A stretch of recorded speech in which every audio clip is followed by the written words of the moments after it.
ಬ್ಯಾಂಕಿನವ್ರಿಗೆ ನಿಮ್ಮ ಮ್ಯಾಲ ವಿಶ್ವಾಸ ಇಲ್ಲ. ಅವ್ರಿಗೆ ಇವಾಗ ಕೊಡ್ತಾನೋ ಇಲ್ಲ, ಹೊಳ್ಳಿ ಮುಟ್ಟಿಸ್ತಾನೋ ಅಥವಾ ಕೇಳಕ್ ಹೋದಾಗ ಎಣ್ಣೆ ಬಾಟ್ಲಿ ತೋರಿಸ್ತಾನೋ ಗೊತ್ತಿಲ್ಲ. ಅವ್ರು ನಿಮ್ ಮ್ಯಾಲ ವಿಶ್ವಾಸ ಇಲ್ಲಾರ್ದಕ್ಕ ಇಷ್ಟೆಲ್ಲ ಬರೆಸುವಂತ.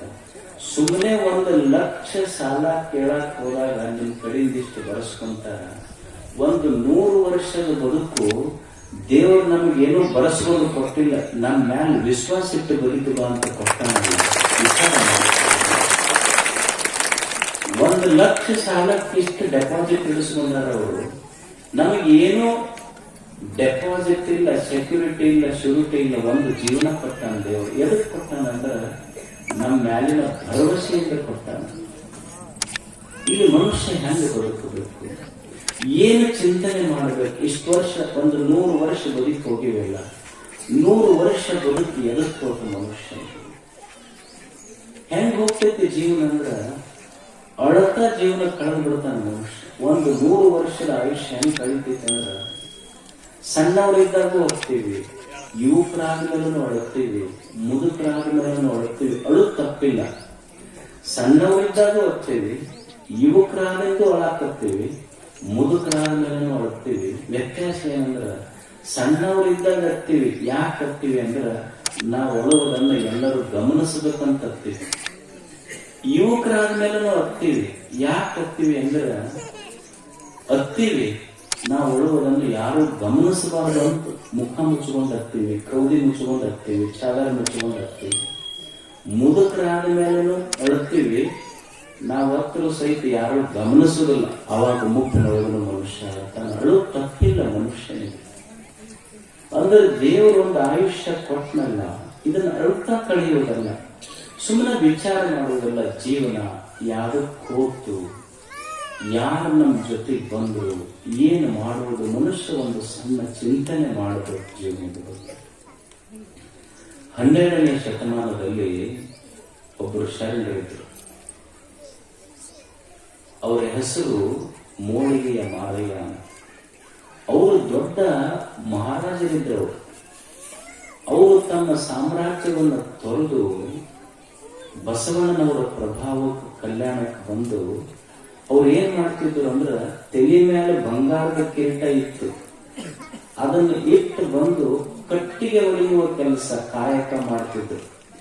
ತಲೆ ಮೇಲೆ ಬಂಗಾರದ ಕಿರೀಟ ಇತ್ತು, ಅದನ್ನು ಇಟ್ಟು ಬಂದು ಕಲ್ಯಾಣ ಅವರು ಕಾಶ್ಮೀರಗಳಲ್ಲಿ ಇಟ್ಟು ಬಂದು ತಲೆ ಮೇಲೆ ಕಟ್ಟಿಗೆ ಹೊತ್ತು ಮಾರುವ ಕಾಯಕ ಮಾಡ್ತಿದ್ರು. ಅವ್ರಿಗೆ ಯಾರು ಕೇಳಿದ್ರು, ಅಲ್ಲ ನಿಮ್ಮ ತಲೆ ಮೇಲೆ ಬಂಗಾರದ ಕಿರೀಟನ ಇತ್ತು, ಮಹಾರಾಜರಿದ್ದೀರಿ, ಎಲ್ಲವನ್ನ ಬಿಟ್ಟು ತ್ಯಾಗ ಮಾಡಿ ತಲೆ ಮೇಲೆ ಕಟ್ಟಿಗೆ ಹೊತ್ತುಕೊಂಡು ಕಾಯಕ ಮಾಡುವಂತ ಅಂಥದ್ದೇನು ಬಂತು ನಿಮ್ಮ ಜೀವನಕ್ಕೆ? ಅವಾಗ ಮೋಳಿಗೆಯ ಮಾರಯ್ಯ ಹೇಳ್ತಾನ ಅವ್ರಿಗೆ ಏನಂದ್ರ, ಇನ್ನೊಬ್ಬರಿಗೆ ಮೋಸ ಮಾಡಿ ತಲೆ ಮೇಲೆ ಬಂಗಾರದ ಕಿರೀಟ ಇಟ್ಟುಕೊಳ್ಳುವುದಕ್ಕಿಂತ ಬೆವರು ಸುರಿಸಿ ದುಡಿಯುವ ಕಟ್ಟಿಗೆ ಹೊತ್ತು ಮಾರುವ ಕಾಯಕವೇ ಬಹಳ ದೊಡ್ಡ.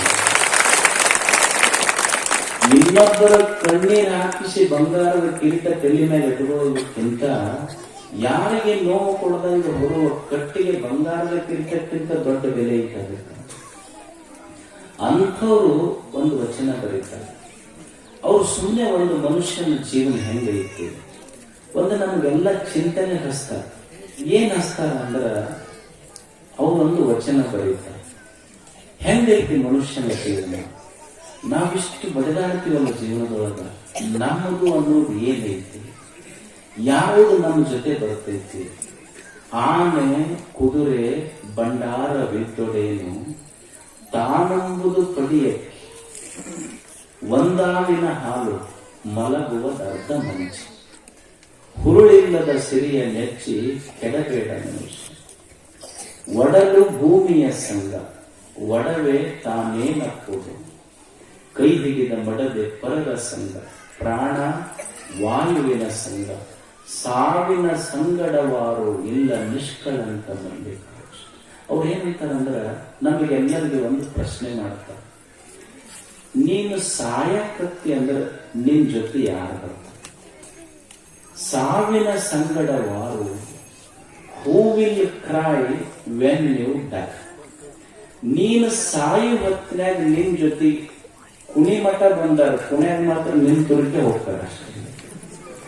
ಯಾರು ಬರ್ತಾರಪ್ಪ ಅವ್ರು ಸುಮ್ಮನೆ ಒಂದೊಂದು ಪ್ರಶ್ನೆ ಮಾಡ್ತಾರ. ಅಂದ್ರ ಬದುಕಿನ ಯಥಾರ್ಥ ದರ್ಶನವನ್ನು ನಮಗೆ ಮಾಡಿಸ್ತಾರ.